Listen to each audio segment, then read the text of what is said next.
Boom! Longhorns with a big one.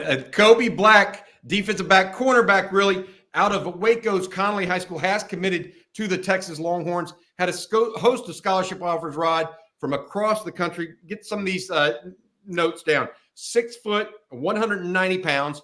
The On3 industry ranking, number 4 cornerback in the country, number 44 overall player in the country, number 10 player in the state of Texas. And guess what, Rod? He plays your position, cornerback. That's right. Former teammate, by the way, of not only Jelani McDonald, the true freshman at Texas, but also true freshman Trey Wisner, who played running back at Connolly until he moved to DeSoto as a high school senior.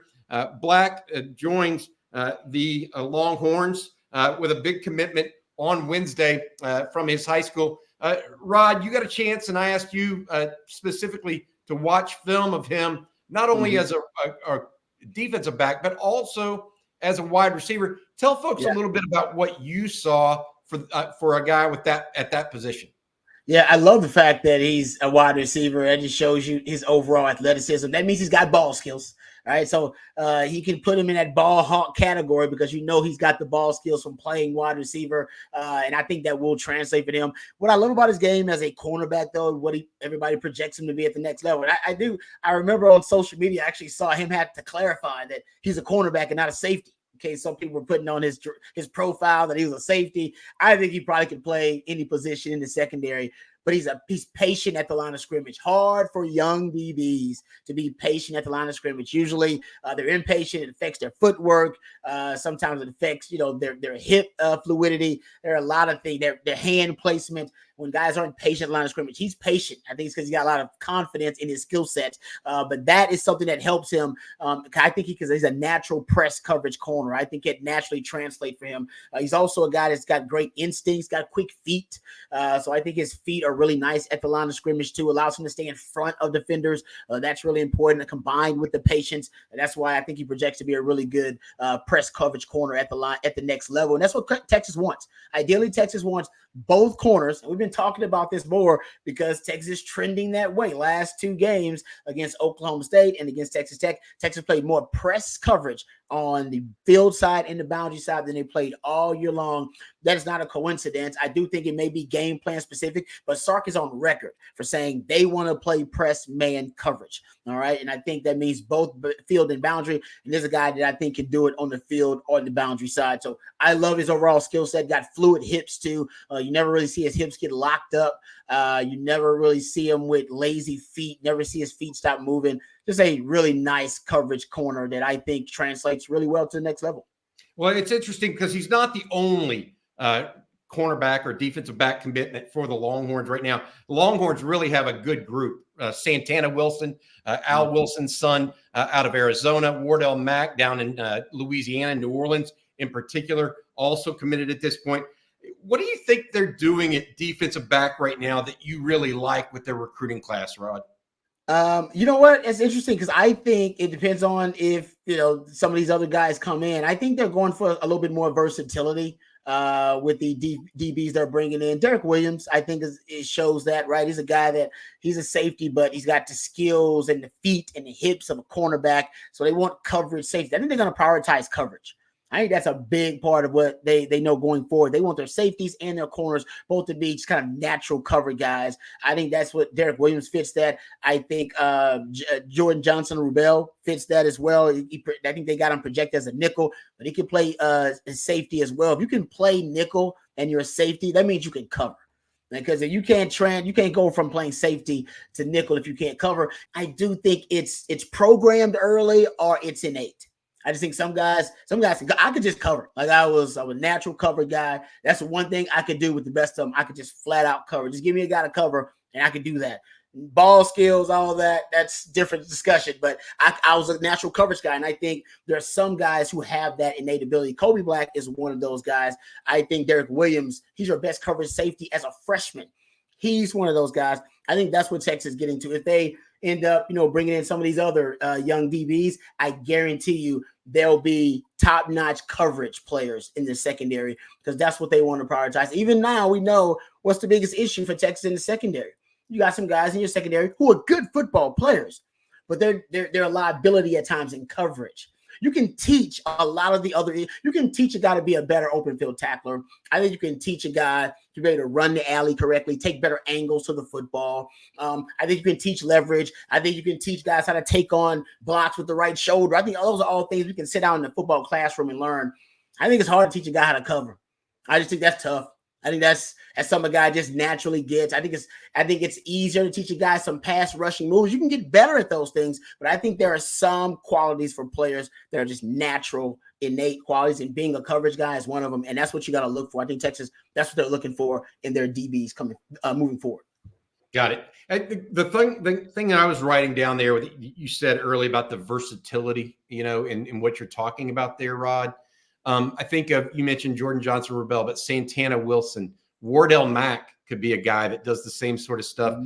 They're still after Xavier Fields-Sami, the young man out of McKinney who can run. Yes. These guys could all seemingly run too. They're and maybe that's part of coverage, so I shouldn't be surprised. But look, I mean, Ryan Watts is not the fastest cover guy, right? No, they're not just trying to get bigger and longer and more versatile. They're also trying to get more speed back there, right? Yep, totally agree. And it is a part of coverage, right? It's because in coverage you get beat. You get beat. That's just the reality of it. And makeup speed is not a myth. It's a real thing. And some guys got that makeup speed and some guys don't. And I do think you're right about that, Bobby. I think they want to prioritize coverage and overall athleticism, but speed comes with that. And I think for the versatility, I think is another data point that's also being considered in the evaluations. Because you look at a guy like, Xavier Fields-Sami, you brought him up, right? I think he projects as a safety that could come down and play nickel for you. I think Derek Williams could also play nickel if you needed him to play nickel for you. I would project, and Coach Aquino was big on the 5-tool DB. I would like in my secondary more safeties that I know could come down and play the nickel position. And it doesn't mean that you're going to become a 3 safety defense, but think about the flexibility when teams try to basically put you in a conundrum by going formation into the boundary, which is what teams do against Texas a lot. Oklahoma State did a lot. That was one of their concepts that worked a lot to try to free up their slot receiver. His name escapes me right now.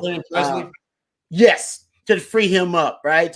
So he can find some way to get a matchup advantage. You go formation to boundary. You can isolate Texas safeties that way because Texas doesn't like to travel their nickel back very often. So they don't travel their nickel to the formation and boundary, which is most of your receivers in the boundary. So Jahdae Barron ends up a lot of times out of the play or playing that deep high field safety. He ends up as a safety anyway. But what if your safeties were so versatile and they weren't liabilities in coverage, and if somebody wanted to go formation into the boundary, well, it didn't matter. You still got one of your best cover guys there to match up, and your nickel is a safety anyway. So he naturally translates. He's not uncomfortable when you got to put him back there to end up playing safety, whether he has to be a run force defender or whether he has to defend the deep third or defend the deep quarter or the deep half. So I think that's what they're going at. I don't think they're going to a 3 safety defense, but the versatility of being able to do that when teams try to put you in a bind. And I think that's something teams have been doing against Texas more and more because they do have some rigidity in that back 7 now with certain guys, right? Ryan Watts plays the boundary, just the boundary. Only the boundary now. He's only going to say, oh, come on now. And now I think you have some rigidity and I think they want to get away from that and have, hey, both our field and our boundary can play press. Hey, our nickel can end up translating to be a safety if he needs to. And our safeties can be exposed in coverage because they're basically nickel backs that can come down and play man too. So I think that's where they want to get in the back 7. They're not there yet, but I think they're getting there. Derek Williams is a big part of it. Malik Muhammad, Terrence Brooks, they're all parts of it. They got a few more pieces that we're talking about now they're trying to acquire. All right, Kobe Black has committed to the University of Texas. He becomes the 21st commitment for the Longhorns of this recruiting class, edging the Longhorns into near the top 5 of the national recruiting rankings, according to the On3 consensus industry rankings. I would also say this, it is now 7 days from National Signing Day. The Longhorns now have 14 guys who are going to be mid-year graduates and be on campus come January. So just a ton of guys. I want to add also, Kobe Black plays multiple sports, guys. Another thing that, we talk about quite a bit, but like Jelani McDonald played basketball at Connally. So did Kobe. So you look at it, guys, and the Longhorns pick up one of the nation's top 50 prospects overall, and they're really starting to dominate at a program in Waco that has, churned out some players in the past. A lot of those players used to go to Waco High. Now, seemingly, they're all going to Waco Connally. And so big pickup for Steve Sarkisian and his staff, for Terry Joseph, who made an in-home visit with Kobe Black on Monday as well. All right, Rod, I tell you what, this is a big one for Texas because you cannot get enough guys that can cover. That is a fact of life, and who have the ability to be physical at the same time when you're going into the SEC next year. And I think that is really the bow on the present, because if he can do both, all of a sudden you can play lighter boxes against a bigger team and cause problems. And so we'll see how it goes. Kobe Black, big time pickup, dude. I know you loved his film when you first saw him, Rod. So I appreciate you coming on. All right, that's going to do it for today's On Texas Football. Kobe Black commits to the University of Texas. For Rod Babers, I'm Bobby Burton. Kobe, hook 'em. Hook 'em.